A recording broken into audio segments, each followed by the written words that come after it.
बिस्मिल्लाहिर्रहमानिर्रहीम।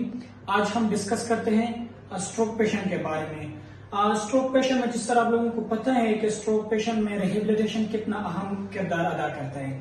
एक्सरसाइज से भी पहले एक और चीज होती है जिसको हम कहते हैं पोजीशनिंग। एक्सरसाइज तो करनी ही करनी है, लेकिन उससे भी पहले जब पेशेंट इस तरह बेड पे लेटा हो तो इसके लिए पोजीशन बहुत ज्यादा जरूरी है। अगर तो पोजीशन नहीं होगा तो इसके लिए फिर बहुत सारे इसमें पेशेंट्स के अंदर तब्दीली आती है, जिस तरह पैर का टेढ़ा होना, इस तरह जख्म बनना।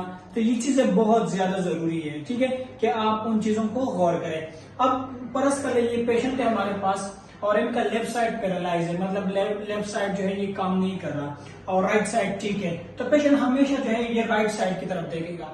तो सबसे पहले यहाँ पे जो मॉडिफिकेशन है वो क्या है, वो सबसे पहले आपने ये करना है कि घर वालों को आपने ये समझाना होता है कि आपने पेशेंट का बेड ऐसे जगह पे लगाना है। अभी जिस तरह ये बेड लगा है, मिसाल के तौर उस साइड पे दीवार है, तो कोई भी मेहमान आएगा, कोई भी बंदा आएगा तो वो इस साइड से अप्रोच करेगा, तो उस साइड से बात करेगा, हेलो कैसे हो, ठीक हो, तो वो इस साइड से अप्रोच करेगा, ठीक है। अगर तो मिसाल के तौर वो साइड से अप्रोच करता है तो ये इस साइड को वो निगलेक्ट करता है, ठीक है।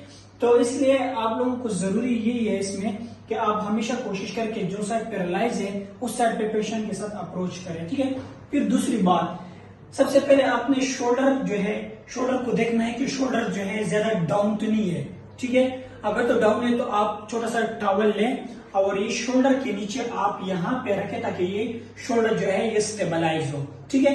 फिर उसके बाद जो है हम दूसरे स्टेप की तरफ जाते हैं, पैर की तरफ। अगर आप लोग देखें तो पैरालाइज पेशेंट में हमेशा पाँव जो है ये इस तरह बाहर की तरफ होता है। वजह इसके पीछे ये होता है कि ये मसल इसके जो है अंदर जो पट्टे होते हैं ये वीक हो चुके होते हैं। जब आप उसको सीधा करते हो तो वापस फिर इस तरह आ जाता है, ठीक है।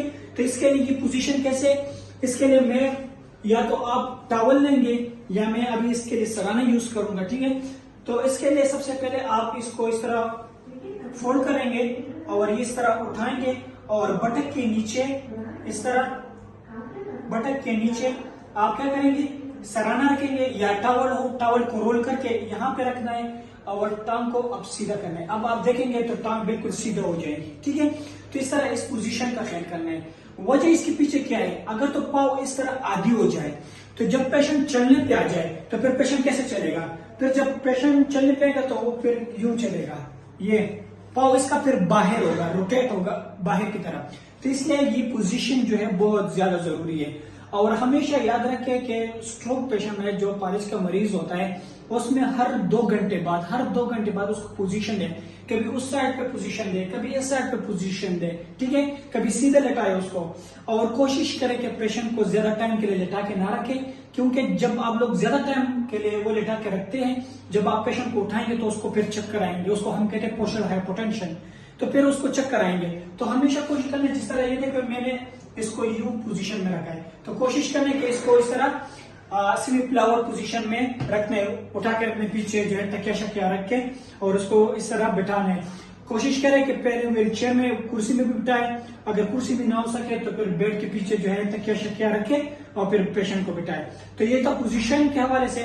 फिर इंशाल्लाह इसके बाद हम नया वीडियो बनाएंगे जिसमें हम आपको बताएंगे कि स्ट्रोक पेशेंट में कौन से एक्सरसाइज जो है, इनिशियली कौन से एक्सरसाइज बहुत ज्यादा जरूरी है घर के लिए।